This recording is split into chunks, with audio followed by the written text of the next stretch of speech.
When my back starts hurting and stuff, I feel comfortable. You just lean into it, yeah? Yeah. Ah, see, I could. That's Pull my ass out and I just get in there.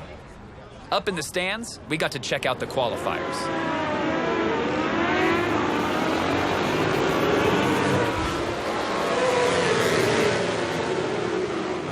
We're watching them whip around these corners practically sideways. You've been on them, I've been on them. I just don't get how they stay up when you're laying down and your ear is scraping. I think that's the coolest thing ever.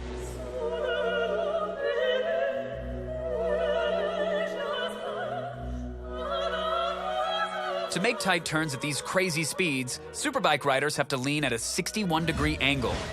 Now, this maneuver takes years to perfect, and one false move could mean disaster. You really can't appreciate how crazy, fast, and dangerous, and how professional these guys are until you're here. Once you've perfected your lean angle, the next step is knee dragging. So you're gonna need some serious, hardcore knee pads. I would love to focus on these guys here, because this is like the most important thing when it comes to superbike racing. This is ultra important. Back in about 1980, as tire technology got better, the riders were able to lean over further and further. They started dragging their knees on the ground, and what racers started to do was put duct tape around their suits. So it kind of worked. It's the fix for everything.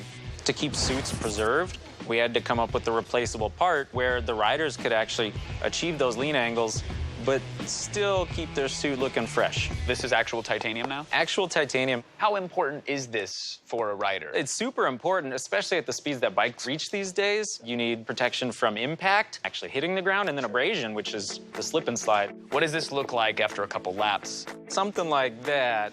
So it's gonna take a hit pretty well. Sure. But actually the main purpose of this piece in the event of a crash is that you don't wanna generate a lot of friction between the ground and yourself. That's gonna increase the amount of energy that gets transmitted to the rider. Right. So by having a frictionless surface in certain points of the suits, it helps you kind of slip, and then you don't impact as hard. The amount of money that you save on medical bills just by having one of these is pretty good. You should sell these things, Corey. Oh. You really should. That's perfect.